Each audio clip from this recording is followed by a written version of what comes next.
पाकिस्तान को एक बार फिर मौसमियाती ख़तरात का सामना है। शदीद बारिशें होने जा रही हैं और ये सिलसिला गुज़िश्ता कई सालों से जारी है। अल जज़ीरा की रिपोर्ट के मुताबिक नेशनल डिज़ास्टर मैनेजमेंट अथॉरिटी ने अगले 12 से 24 घंटों के दरमियान शदीद बारिशों, अर्बन फ्लडिंग और शुमाली इलाकों में ग्लेशियाई झीलें फटने से सैलाब के ख़तरात पर अलर्ट जारी कर दिया। हुंजा, स्कर्दू, खैबर पख्तूनख्वा, इस्लामाबाद और रावलपिंडी को हसास तरीन इलाकों में शामिल किया गया। ये वार्निंग ऐसे वक्त में सामने आई है जब पाकिस्तान मुसलसल चौथे साल शदीद मानसून का सामना कर रहा है और जून के आखिर में बारिशों का नया सिलसिला शुरू होने की तवक्को है।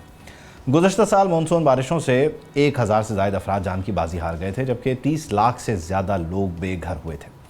इससे पहले 2022 का तबाहकुन सैलाब भी सबके सामने है। 1/3 हिस्सा ज़ेर-ए-आब आ गया था। इस साल गिलगित बल्तिस्तान में दर्जा हरारत 48.5 डिग्री सेंटीग्रेड तक पहुँच चुका है, जो 1900 के बाद सबसे ज़्यादा है, जिससे ग्लेशियर्स के पिघलने की रफ्तार भी तेज़ हो गई है। अक़वाम मुत्तहिदा के तरक्याती प्रोग्राम के मुताबिक शुमाली इलाकों में 3000 से ज़ायद ग्लेशियाई झीलें हैं, जिनमें से 33 इंतहाई ख़तरनाक करार दी जा चुकी हैं और इनमें से 71 लाख अफराद की ज़िंदगियाँ ख़तरे में हैं। जिस तेज़ी से ये सब कुछ बदल रहा है, उस तेज़ी से लोगों की ज़िंदगी ख़तरे में है। सवाल ये है कि मानसून सीज़न में एक और बड़े मौसमियाती इम्तिहान के लिए क्या हम तैयार हैं? कहाँ कहाँ बारिशें होंगी, कितनी होंगी, पहले से कितनी ज़्यादा होंगी, इस सब को डिस्कस करते हैं। अंजुम नज़ीर साहब हमें ज्वाइन कर रहे हैं महकमा मौसमियात से। बहुत शुक्रिया अंजुम साहब, thank you for your time. अच्छा, अब अंजुम साहब, बुनियादी तौर पर ज़ाहिर है कि बारिशों को लेकर एक सवाल रहता है और ख़ास तौर पर मानसून के साथ फिर वो सैलाबी सूरत हाल हमारी वाबस्ता है। एग्जैक्टली ये मानसून कब से प्रेडिक्टेड है?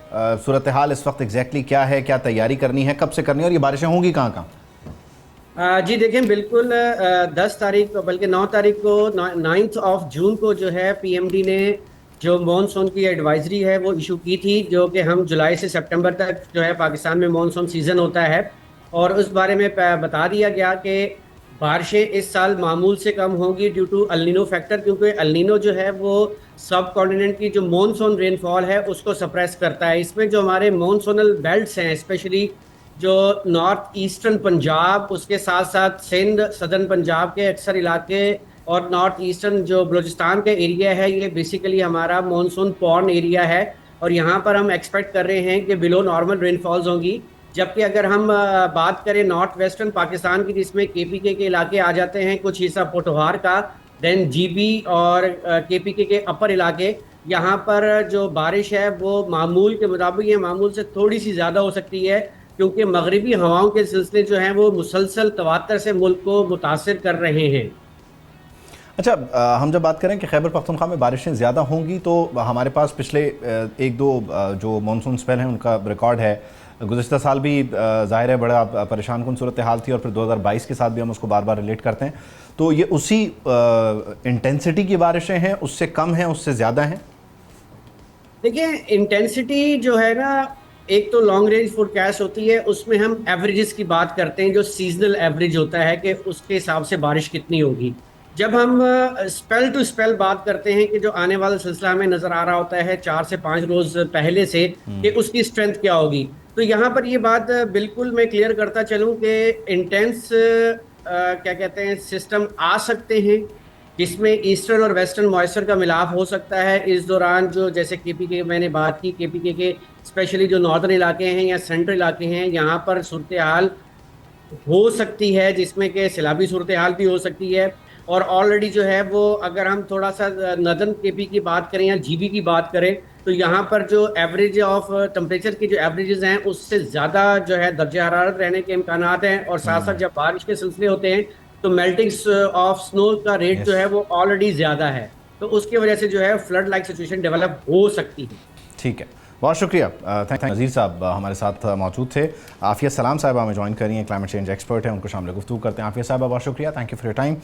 यकीनी तौर पर हमारे जो हालात, वाक़यात और मामलात हैं वो बड़ी तेज़ी से बदल रहे हैं। दर्जा हरारत बढ़ रहा है, बारिशों में इंटेंसिटी देखने में आ रही है। अभी आप अंजुम नज़ीर साहब की भी गुफ्तगू सुन रही थी। एग्जैक्टली जो इस वक्त सूरत हाल है उसको लेकर हम बार बार एक सवाल करते हैं कि हमारी तैयारी क्या है। हर सैलाब पे हम रिलीफ कैंप्स लगाते हैं और ये कहते हैं कि अगले साल हम इससे निपटने के लिए तैयार हैं। क्या इस बार हम तैयार हैं या हम वहीं हैं जहां पहले दिन थे? अच्छा देखिए, अगर आप देखें तैयारी की, तो तैयारी तो पिछली दफ़ा से हर मरतबा बेहतर नज़र आती है। अगर आप देखिए कि 2010 में क्या हुआ था सिंध में, तो और 2025 में क्या हुआ, तो 2025 में सिंध में बिल्कुल कोई डैमेज नहीं हुआ, कोई लाइफ लॉस नहीं हुई, कोई लाइफ स्टॉक लॉस नहीं हुआ। ये सिंध की हद तक मैं बता रही हूँ। अब पूरे मुल्क के हालात डिफरेंट हैं। हम 2022 के सैलाब को देखते हैं तो 2022 का सैलाब दरिया के सैलाब से नहीं आया था, वो दरिया का सैलाब नहीं था, वो आपके हिल टॉरेंट्स का सैलाब था, तो वहाँ पे भी वो कंपैरिजन नहीं बनता। 2025 में जो सैलाब था वो आपके पंजाब के प्लेन्स में उन रिवर्स के अंदर आपको पानी बहुत ज़्यादा मिला, जो आपके नॉर्दर्न इंडिया में बहुत ज़्यादा बारिशें हुई। उससे वो ज़ाहिर है वो रोक ही नहीं सकते, कोई उनका उन्होंने जो भी उनका इंफ्रास्ट्रक्चर था वो भी डैमेज हुआ, और वो पानी ने अपने ही रास्ते पे आना था, तो वो पानी यहाँ पंजाब में आया। और वहाँ पे नुकसान किस वजह से हुआ, क्योंकि लोगों ने ये समझा था कि बस अब ये तो खुश्क दरिया है तो यहाँ नहीं आएगा, तो उन्होंने वहाँ बस्तियाँ बसाई। तो इसलिए उसमें कुदरत को दोष नहीं दे सकते। तो अब की जो बात कर रहे हैं, मैं सुन रही थी अंजुम साहब को, बिल्कुल परफेक्ट उनकी एनालिसिस थी कि एक लॉन्ग टर्म फोरकास्ट है जिसमें एल नीनियो का जब एलिमेंट शामिल हो गया तो उसमें यह है कि ये डिप्रेस करता है आपकी रेनफॉल को, लेकिन इसका ये मतलब नहीं है कि हर जगह बारिश बहुत कम होगी। हम देखते चले आ रहे हैं कि हीट बढ़ रही है और एल नीनियो का भी ये भी इफेक्ट होता है कि उसमें भी बढ़ती है, और उमूमी तौर पे पाकिस्तान का जो टेम्परेचर है वो बढ़ चुका हुआ है पहले से। तो उससे आप देखिए कि जो गिलगित बल्तिस्तान में, जो चित्राल में, जो सवात में आपको जो तोगयानी मिलती है वो तो हो रही है। अभी तो वो बारिशें तो शुरू नहीं हुई उस तरह से, बीच में बारिश का एक आध स्पेल आया, लेकिन ये वो उस तरह का वो जो मानसून का स्पेल जैसे इन्होंने कहा, जिसको 4-5 रोज़ पहले ये देखते हैं अपने रेडार पे तो उसकी वार्निंग्स इशू करती हैं। अब तक तो हीट की वार्निंग आ रही थी, ठीक है ना, और हीट ही से हमें ज़्यादा खौफ है कि वो उसकी वजह से ज़ाहिर है ग्लेशियल मेल्ट भी बढ़ेगी, तोगयानी भी होगी आपके नॉर्दर्न एरिया से, और नॉर्थ से जब ज़ाहिर है तोगयानी होती है तो वो नीचे के इलाके में आती है। तो अभी वो प्रॉपर मानसून जो कि जुलाई अगस्त वगैरह के अंदर होता है, उसकी उस तरह की मैनिफेस्टेशन अभी हमने नहीं देखी है। लेकिन हम 50 डिग्री से ऊपर का टेम्परेचर अब से 1-1.5 माह पहले हैदराबाद में देख चुके हैं, ठीक है। तो ये बहुत सी मुख्तलिफ चीज़ें होती हैं, ये बिल्कुल कोई black and white switch on end of वाला मसला नहीं होता क्लाइमेटोलॉजी या मेट्रोलॉजी में, क्योंकि ये एक नेचुरल फिनोमिनन को ये प्रेडिक्ट करते हैं, लेकिन नेचुरल फिनोमिनन स्टैटिक नहीं होता, वो किसी एक सीधी लाइन में नहीं चलता है। अच्छा, इसमें आफिया साहब आपने खुश्क दरियाओं की बात की, जाहिर है इसको पूरा प्रेडिक्ट करना, और जाहिर है फिर जब वो आएगा उसमें बहुत सारे फैक्टर्स, हवा, उसके अलावा जनाब जो टेम्परेचर है, बहुत सारी चीज़ें आपने कहा ना कि इसको पूरा ब्लैक एंड वाइट नहीं कर सकते, इसमें ग्रे एरिया का मार्जिन हमें छोड़ना होता है।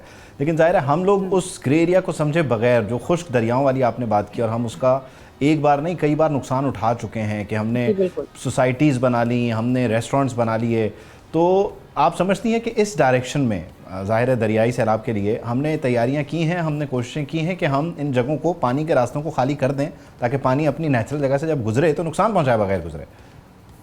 देखिए, ये बात भी कह देना, और हम जैसे लोग जो नक़ाद की हैसियत से बैठते हैं ऐसी डिज़ास्टर्स के हवाले से, तो वो कहना आसान है, लोग अपनी जगह नहीं छोड़ते। लोगों के ज़िंदगी भर की इन्वेस्टमेंट से वो कच्चे पक्के घर बने हुए होते हैं, जहाँ पे उन्होंने कोई 1-2 भैंसें, गाय रखी होती हैं, कुछ जानवर रखे होते हैं, वो उनका कुल असासा होता है ज़िंदगी का। फिर इमोशनल अटैचमेंट्स होती हैं, कहते हैं कि हमारे पुरखों की कब्रें हैं यहाँ पे, हम नहीं जाएंगे यहाँ से। तो वो बिल्कुल लास्ट स्टेज पे बहुत ज़्यादा नुकसान उठाने के बाद ज़बरदस्ती इवैक्यूएशन होती है, नुकसान भी हो चुका हुआ होता है, एक ये है।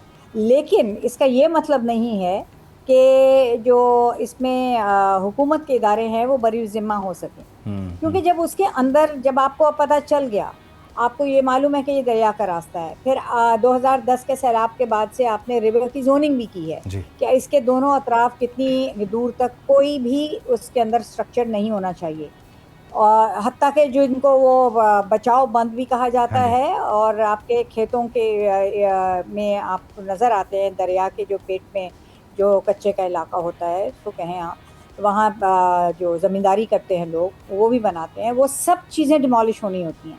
लेकिन क्या डिमोलिश हुई? क्या इस साल भी आपको, कल मेरे ख्याल में कोई तस्वीर आ रही थी जो आपके केपी में बहुत शदीद बारिशें हुई थी, तो वो तो उसी किस्म के घरों के बीच में से दरिया बह रहा है ना जी। तो इम्प्लीमेंटेशन इज़ की, गवर्नेंस इज़ की, उन चीज़ों को, चूंकि वो एक इनटैंजिबल चीज़ होती है, उसको आप छू नहीं सकते, उसके ऊपर बातचीत कम होती है।